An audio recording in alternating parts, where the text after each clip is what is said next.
Assalamualaikum warahmatullahi wabarakatuh. Perkenalkan, nama saya Rahmat Satrio dari kelas 11 5 SMA Negeri 1 Sopeng. Tanggapan saya mengenai adanya kesepakatan di dalam kelas, saya sangat setuju karena dengan hal tersebut membuat kondisi dalam kelas menjadi kondusif dan teratur, baik sebelum pembelajaran dimulai maupun saat pembelajaran berlangsung. Sekian, wassalamualaikum warahmatullahi wabarakatuh.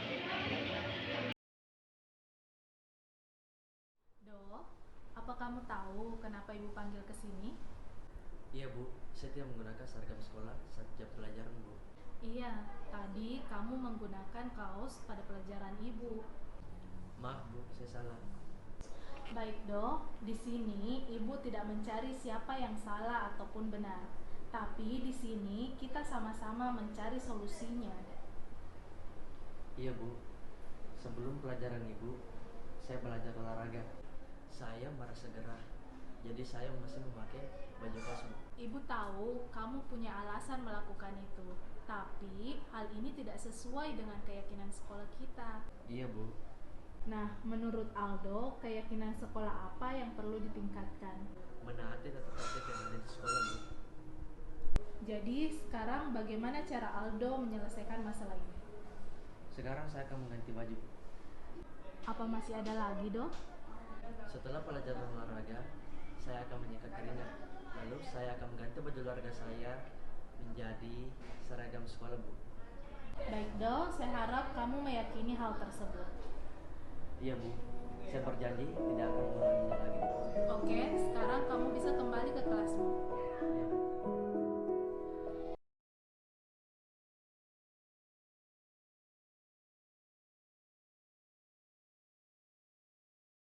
Perasaan saya setelah melakukan restitusi bersama Ibu Wiwi sangat senang. Karena saya dapat meyakinkan diri saya bahwa saya bisa menaati tata tertib sekolah tanpa adanya hukuman yang diberikan.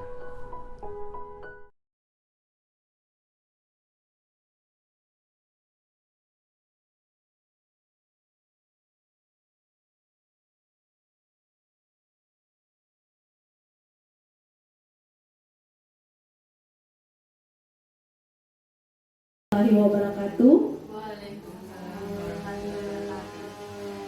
Alhamdulillah, puji syukur kehadirat Allah Subhanahu wa taala atas berkat rahmat dan hidayahnya sehingga kita dapat hadir di tempat yang berbahagia ini dalam rangka berbagi pemahaman dan pengalaman budaya positif.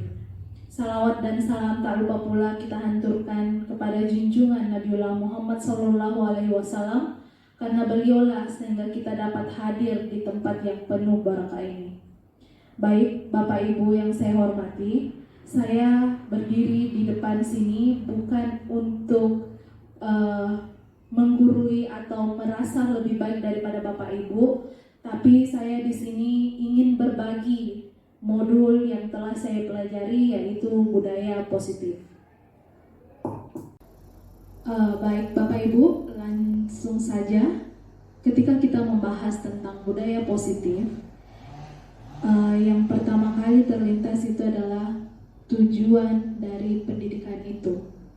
Nah, menurut Ki Hajar Dewantara, tujuan pendidikan adalah menuntun segala kodrat yang ada pada anak agar mereka bisa menjadi manusia yang seutuhnya dan anggota masyarakat yang dapat mencapai kebahagiaan yang setinggi-tingginya. Nah, dari tujuan pendidikan ini bisa diwujudkan dengan adanya budaya positif.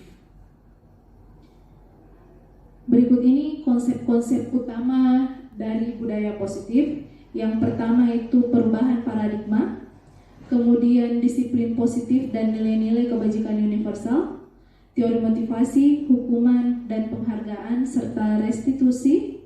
Lalu ada keyakinan kelas, kebutuhan dasar manusia, posisi kontrol, dan yang terakhir adalah segitiga restitusi. Jadi inilah konsep utama dari budaya positif, di mana budaya positif ini sebaiknya kita terapkan di lingkungan sekolah kita.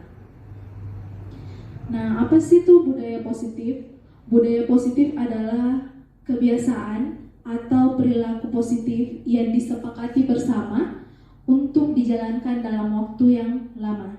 Nah, budaya positif ini diawali dengan adanya perubahan paradigma. Perubahan paradigma seperti apa sih yang dimaksud? Berikut saya ada sedikit kegiatan. Coba deh Bapak Ibu perlihatkan tangannya. Oke, dan bayangkan di tangan Bapak Ibu sekalian itu ada sesuatu yang Bapak Ibu sukai atau sesuatu yang sangat berharga dalam diri Bapak Ibu yang mau Bapak Ibu genggam, digenggam erat Bapak Ibu sesuatu yang berharga itu, dan Bapak Ibu tidak mau melepaskannya dengan apapun, apakah itu dengan bujukan, menghardik ataupun dengan ancaman. Bapak Ibu harus berusaha mempertahankan apa yang Bapak Ibu genggam. Nah, kalau misalnya saya ke Ibu dulu, Ibu, bisakah saya minta yang ada di tangan tak? Tidak. Kalau Ibu minta ke Ibu, Tidak. saya ada uangku. Tidak. Tidak juga. Sekarang pertanyaannya seperti ini. Menurut Bapak Ibu sekalian, siapa sih yang memegang kendali atau kontrol dari genggaman Bapak Ibu ini? Diri sendiri. Ya, diri sendiri. Itulah yang dinamakan perubahan paradigma. Kita harus mengubah mindset kita harus mengubah paradigma kita bahwa hanya kita seorang yang mampu. Kita harus mengubah paradigma kita bahwa hanya kita seorang yang mampu mengontrol ataupun mengendalikan diri kita, bukan orang lain. Begitupun sebaliknya, kita tidak bisa mengontrol orang lain. Oke, begitupun dengan siswa yang ada di sekolah. Siswa yang ada di sekolah itu memang mereka adalah murid-murid kita, anak-anak kita, tapi bukan berarti kita memegang kontrol penuh terhadap mereka. Di sini sesuai dengan tujuan pendidikan tadi, bahwa kita itu adalah penuntun, kita itu adalah guru sebagai penuntun. Tugas kita adalah menuntun mereka, mendampingi mereka, mengarahkan mereka agar mereka bisa mencapai kebahagiaannya, mencapai cita-cita yang diinginkan. Jadi bukan kita yang mengontrolnya, bukan kita yang memaksa mereka untuk menjadi apa yang kita inginkan, tapi mereka yang mengontrol dirinya sendiri, yang menginginkan dirinya sendiri menjadi apa. Kita sebagai guru adalah penuntunnya. Baik Bapak Ibu, dan hal ini juga sejalan dengan Stephen R. Covey yang mengatakan bahwa bila kita ingin membuat kemajuan perlahan, sedikit-sedikit, ubahlah sikap atau perilaku kita. Namun, bila kita ingin memperbaiki cara-cara utama kita, maka kita perlu mengubah kerangka acuan kita. Ubahlah bagaimana cara kita melihat dunia, bagaimana cara kita berpikir tentang manusia, ubahlah paradigma kita, skema pemahaman dan penjelasan aspek-aspek tertentu terhadap realitas. Jadi, yang selama ini kita beranggapan bahwa kita yang memegang kontrol atas anak-anak kita, siswa-siswa kita, murid-murid kita, itu yang sebaiknya kita ubah. Di sini kita adalah penuntun, pengarah. Hanya itu tugas kita, bukan mengontrol mereka. Nah, ketika kita berbicara budaya positif pula, ada beberapa langkah yang dapat dilakukan. Salah satunya adalah disiplin positif. Nah, ketika kita berbicara tentang disiplin, apa sih yang terbesit di pikiran Bapak Ibu sekalian? Disiplin itu beratur, ya apalagi hukuman dan ketidaknyamanan. Itu yang terlintas ketika kita berbicara tentang disiplin. Tapi pada kenyataannya, ternyata disiplin itu bukan hanya hukuman dan ketidaknyamanan, tapi disiplin positif itu adalah bagaimana cara kita untuk menumbuhkan kesadaran serta memberdayakan anak atau siswa kita dalam melakukan sesuatu tanpa adanya paksaan ataupun ancaman. Dan di sini di dalam disiplin positif yang penting itu adalah komunikasi antara kita sebagai guru dan juga murid-murid kita. Nah, dalam penerapan disiplin positif, anak-anak ini diajarkan bagaimana memahami konsekuensi dari perilaku mereka, bahwa setiap perilaku yang dilakukan itu ada konsekuensinya, baik ataupun salah. Nah, selain itu, disiplin positif juga mengajarkan anak tentang pentingnya tanggung jawab serta rasa hormat dalam berinteraksi dengan lingkungannya. Jadi, lagi hilangkan kata hukuman, ancaman, paksaan, dan ketidaknyamanan ketika kita berbicara tentang disiplin positif.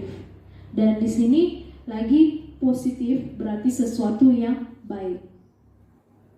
Nah, sebagai seorang pendidik, tujuan kita itu adalah menuntun anak-anak memiliki disiplin diri sehingga mereka bisa berperilaku dengan mengacu pada nilai-nilai kebajikan universal dan memiliki motivasi intrinsik bukan ekstrinsik. Motivasi ekstrinsik di sini adalah tadi hukuman, ancaman, bahkan bisa saja berupa penghargaan, tapi itu berupa motivasi ekstrinsik bukan intrinsik. Intrinsik itu dari dalam diri murid-murid kita sendiri, dari kesadaran mereka sendiri. Jadi meskipun tanpa adanya hukuman, misalnya datang terlambat, maka harus memungut sampah. Nah, kalau kita menerapkan itu sebenarnya bukan disiplin positif, tapi itu adalah hukuman.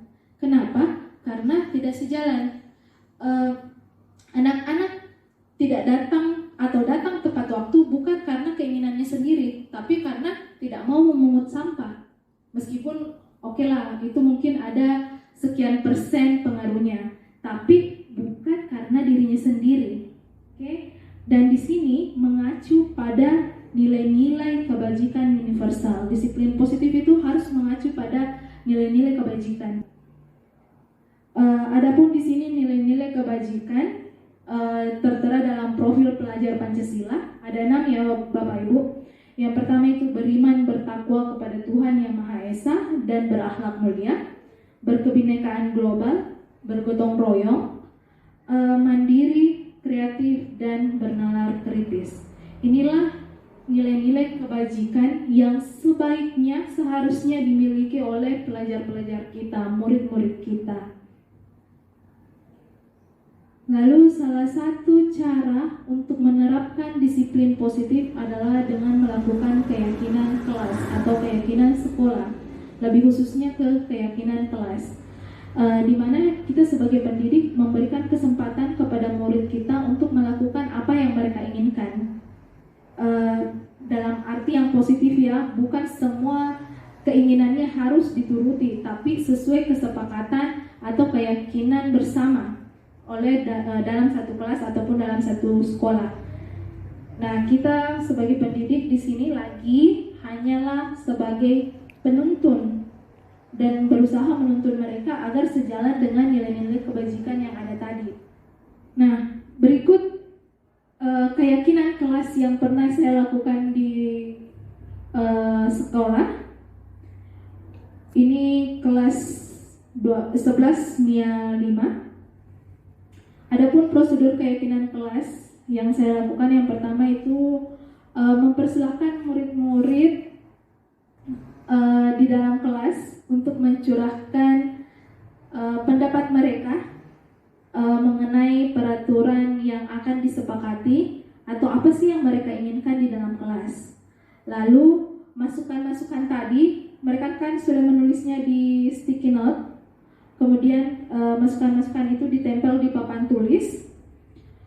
Setelah itu dilihat apakah yang disampaikan itu sudah menggunakan kalimat-kalimat positif. Apabila belum menggunakan kalimat positif, maka diubah menjadi kalimat positif. Contoh, tidak terlambat datang ke sekolah. Itu kan negatif ya, kalimat negatif. Kita ubah menjadi datang tepat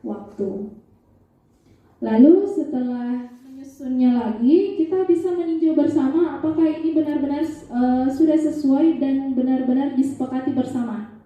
Apabila sudah disepakati bersama, maka hasilnya bisa ditempel di dinding kelas, di samping pintu ataupun di samping papan tulis, agar semua peserta didik itu bisa melihat keyakinan kelas yang telah disepakati. Nah, Bapak Ibu, keyakinan kelas tadi dibuat berdasarkan kebutuhan mereka, kebutuhan murid-murid kita. Sebagai manusia, ada 5 dasar kebutuhan manusia. Yang pertama itu adalah kebutuhan bertahan hidup, di mana kebutuhan ini bersifat fisiologis seperti kesehatan, makanan, dan tempat tinggal. Itulah kebutuhan untuk bertahan hidup. Selanjutnya ada cinta dan kasih sayang, kebutuhan untuk diterima, kebutuhan untuk mencintai dan memiliki. Ini meliputi kebutuhan akan hubungan dan koneksi sosial, yang kemudian bagaimana mereka merasa diterima di dalam satu kelompok. Jadi cinta dan kasih sayang itu juga sangat dibutuhkan oleh murid-murid kita ya. Dan selanjutnya ada penguasaan atau pengakuan atas kemampuannya. Kebutuhan ini berhubungan dengan kekuatan untuk mencapai sesuatu, menjadi kompeten, menjadi terampil, dan diakui atas prestasinya. Jadi setiap anak itu butuh pengakuan. Bukan cuma yang pandai matematika saja yang diberi pengakuan.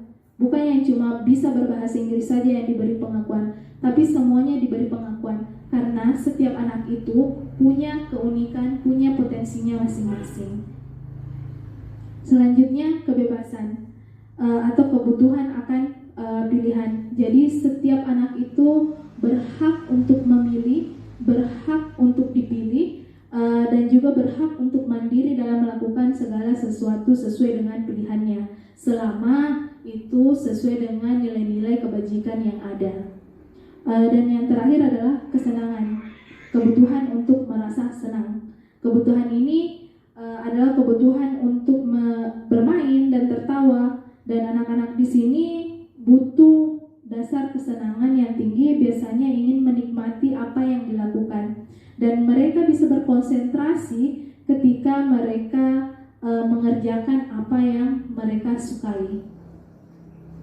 Baik Bapak Ibu, untuk memenuhi 5 kebutuhan dasar manusia ini atau kebutuhan dasar siswa kita, murid kita, ada 5 posisi kontrol. 5 posisi kontrol yang dimiliki oleh guru. Yang pertama itu adalah sebagai penghukum, pembuat rasa bersalah, teman, pemantau, dan manajer. Tapi di antara kelima ini ada dua posisi kontrol yang sebaiknya atau tidak pernah dilakukan oleh guru. Menurut Bapak Ibu, apa itu? Penghukum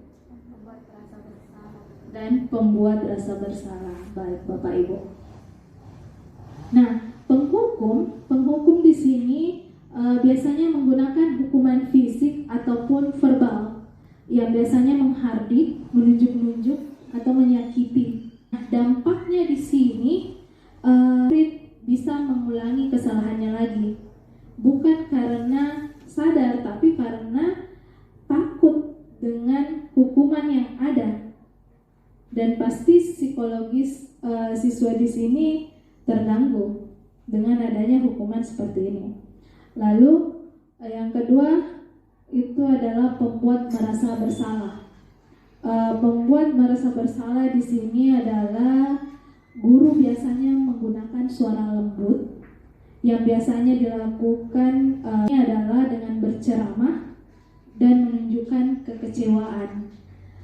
Kekecewaannya merasa paling tersakitilah oleh siswanya. Dan dampaknya bagi siswa atau murid di sini adalah murid akan merasa rendah diri dan gagal, dan juga merasa tidak berharga karena sudah membuat gurunya tertekan karena adanya juga tekanan dari guru yang membuat mereka merasa bersalah. Selanjutnya, ini posisi kontrol yang baik, tapi juga sebaiknya dikurangi, yaitu sebagai teman dan juga pun sebagai pemantau. Nah, posisi ini sebaiknya dikurangi meskipun ini adalah posisi yang baik, sebagai teman dan juga sebagai pemantau. Guru pada posisi sebagai teman itu tidak akan menyakiti muridnya, namun selalu berupaya mengontrol muridnya melalui pendekatan persuasif, yang berusaha menjadi teman, yang berusaha terlalu dekat dengan muridnya sehingga tidak ada batasan-batasan tertentu. Dampaknya untuk murid itu adalah murid akan tergantung kepada gurunya, mereka tidak akan mandiri dan tidak bisa memutuskan keputusan sendiri. Semua harus berdasarkan dari gurunya. Pokoknya semuanya dari ibumu, dari bapakmu itu. Jadi sebaiknya dikurangi. Baik, tapi ada waktu-waktu tertentu. Kemudian selanjutnya posisi kontrol sebagai pemantau. Posisi ini biasanya selalu mengawasi atau memantau muridnya yang berpatokan pada catatan atau kesepakatan yang sudah disetujui atau aturan-aturan yang telah disetujui. Biasanya posisi ini yang memantau, menghitung ataupun mengukur kedisiplinannya murid. Di sini bukan menghukum, tapi dia memantau dan memberikan konsekuensi atas apa yang telah dilakukan atau kesalahan yang dilakukan oleh peserta didik. Dampaknya bagi murid adalah posisi beratkan pada dampak diri sendiri untuk mendapatkan hadiah dan mendapatkan hukuman. Jadi lagi semua kegiatannya dilakukan berdasarkan faktor eksternal, bukan faktor dari dirinya sendiri. Karena adanya pantauan dari guru tadi, pantauan di sini bukan cuma memberikan konsekuensi ya dari ke tingkah laku siswa, tapi juga memberikan penghargaan. Justru inilah yang bisa menyebabkan murid-murid kita tidak bisa mandiri sama dengan tadi teman, tapi ini konsekuensinya terbungkus atau aturannya terbungkus dalam bentuk konsekuensi dan penghargaan. Jadi sebaiknya dikurangi ya Bapak Ibu. Selanjutnya ada posisi manajer. Di antara kelima posisi ini yang paling baik itu adalah posisi manajer. Posisi manajer adalah posisi di mana guru sudah terampil sebagai teman dan juga sebagai pemantau. Jadi ada perpaduan antara keduanya, teman dan pemantau. Dan di sini guru biasanya bukan atau menyelesaikan sesuatu bersama-sama dengan murid. Ada komunikasi yang efektif antara keduanya. Bukan cuma guru saja yang mengontrol penuh, tapi ada kesamaan antara guru dan murid. Jadi sebaiknya kita sebagai guru itu bertindak sebagai atau memposisikan diri kita sebagai manajer. Pada posisi ini juga, posisi manajer, guru mempersilahkan kepada murid untuk mempertanggungjawabkan atas apa yang telah dilakukan. Bukan langsung memberikan konsekuensi, tapi memberikan tanggung jawab itu atas kegiatan atau perilaku yang telah diperbuatnya, agar mereka dapat menemukan solusinya atau memecahkan masalahnya sendiri. Baik Bapak Ibu, dalam menyelesaikan masalah dengan murid kita, sebaiknya kita memberikan kesempatan kepada mereka untuk menemukan solusinya sendiri. Caranya yaitu dengan menerapkan segitiga restitusi. Segitiga restitusi di sini adalah proses menciptakan kondisi bagi murid untuk memperbaiki kesalahan mereka, sehingga mereka bisa kembali pada kelompok mereka dengan karakter yang kuat. Kembali dengan karakter yang kuat di sini adalah menjadi pribadi yang lebih baik, bukan sebaliknya ya. Dan berikut ini adalah segitiga restitusi yang sebaiknya dilakukan. Yang pertama itu ketika murid kita melakukan kesalahan, kita tidak langsung menjudge mereka, kita tidak langsung memberikan hukuman, tapi kita berusaha untuk menstabilkan identitas mereka. Di sini menstabilkan identitas, kita berusaha membuat siswa kita atau murid kita merasa nyaman terlebih dahulu. Karena setiap orang itu pasti pernah melakukan kesalahan. Dan kita bisa membangkitkan dulu semangat mereka lagi dan tidak membuat mereka merasa bersalah. Setelah kondisi mereka normal, kita bisa melakukan validasi tindakan yang salah. Kita menanyakan kenapa sih dia melakukan seperti itu. Adakah cara yang lebih baik untuk melakukan apa yang dia inginkan dengan tidak melakukan kesalahan. Jadi validasi dulu tindakan kesalahannya. Cari tahu kenapa sampai dia melakukan seperti itu. Dan yang terakhir itu menanyakan keyakinan. Di sini kan kita sudah melakukan keyakinan kelas ya. Tadi kita sudah membuat kesepakatan bersama. Kita tanyakan keyakinan apa sih yang sudah dilanggarnya dan bagaimana solusi yang akan diterapkan. Jadi itulah proses segitiga restitusi yang sebaiknya Bapak Ibu lakukan ketika mendapatkan siswa yang tidak sesuai dengan aturan yang ada di sekolah atau aturan yang ada di kelas kita. Tepatnya sih keyakinan kelas yang sudah disepakati bersama. Baik Bapak Ibu, demikianlah yang dapat saya sampaikan mengenai budaya positif. Terima kasih atas perhatian Bapak Ibu. Dan saya membuka sesi pertanyaan apabila ada Bapak Ibu ada yang ingin menanyakan tentang budaya positif ini. Terima kasih. Oke, terima kasih atas kesempatan yang diberikan. Saya ingin bertanya, bagaimana cara Anda menerapkan budaya positif di siswa yang kurang disiplin? Misalnya dalam menggunakan pakaian yang selalu rapi, mulai dari jam datang mereka sampai mereka pulang itu harus tetap rapi. Terima kasih. Terima kasih atas pertanyaan yang diberikan. Saya akan mencoba menjawab. Yang pertama kali kita lakukan yaitu memposisikan diri kita sebagai manajer. Kita berusaha menempatkan diri bukan sebagai penghukum yang langsung menegur atau menghardik siswa kita karena pakaiannya keluar atau tidak rapi. Bukan pula membuat diri kita menjadi seseorang pembuat merasa bersalah sehingga siswa kita merasa bersalah karena mengeluarkan baju mereka ini, tapi kita memposisikan diri sebagai manajer. Kita berusaha mencari solusi, membantu mereka mencari solusi dari perilaku mereka ini. Kenapa sampai mereka mengeluarkan baju atau tidak berpakaian rapi selama berada di sekolah. Nah, dari sinilah kita bisa menerapkan ini segitiga restitusi.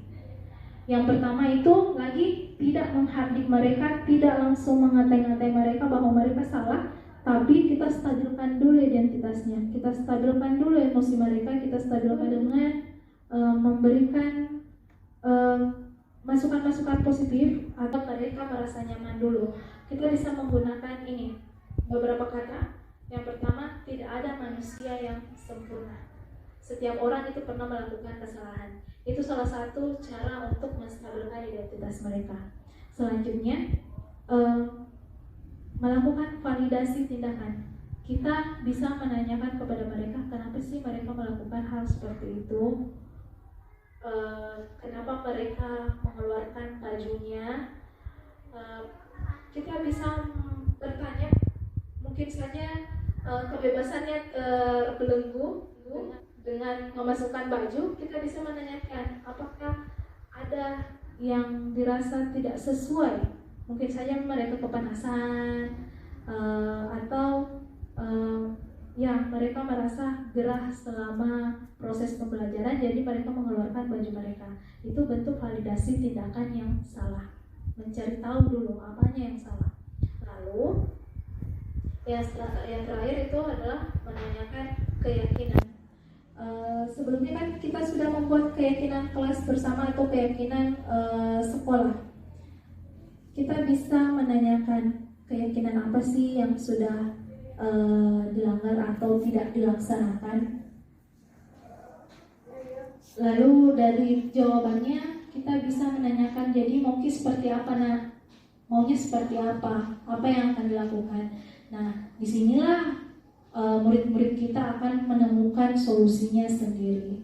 Bukan kita, harus kasih masuk Bajuta sendiri, harus begini, tidak. Tapi memberikan kesempatan kepada siswa kita untuk menemukan solusinya sendiri. Bagaimana Ibu? Ya, baik, terima kasih atas pertanyaan dan tanggapannya. Sekian dari saya. Assalamualaikum warahmatullahi wabarakatuh.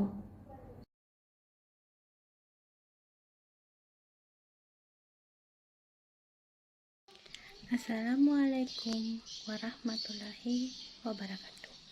Perkenalkan, nama saya Andi Sri Rahayu Purnamasari, guru sejarah Indonesia di SMA 1 Sopeng.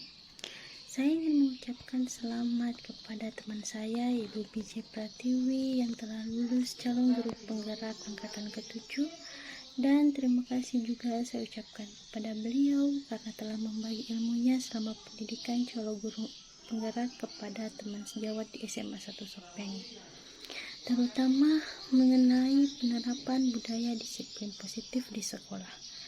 Penerapan budaya disiplin positif memang kerap sekali terdengar di telinga, dan setelah adanya sosialisasi atau penjelasan yang diberikan oleh Ibu B.J. Pratiwi, kami selaku pendidik di SMA 1 Sopeng yakin mampu menerapkan budaya disiplin positif. Sekali lagi, terima kasih sudah berkolaborasi bersama guru di SMA 1 Sopeng. Tergerak, bergerak, dan menggerakkan. Assalamualaikum warahmatullahi wabarakatuh.